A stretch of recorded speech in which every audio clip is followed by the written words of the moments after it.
Good morning mga mami. So may project nga si Shoti. Monday niya pa sinend sa akin yan pero hindi ko nakita at Friday ko na nakita. Pero pinasa naman daw niya yan sa teacher niya. So naglaba ako ng Wednesday.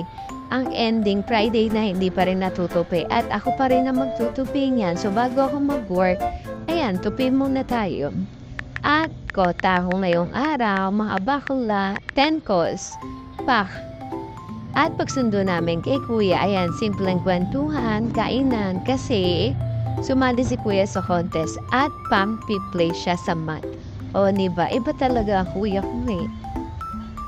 So, bago nga kami matulog, ayan, alis muna ako, tsaka magliligpit-ligpit. Opo, butas-butas po ang ginagamit kong pantulog.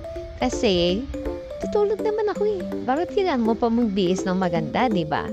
Kapag nanay ka, wala na yan. Tulog-tulog na lang kahit sira-sira pag damit mo. Salamat po.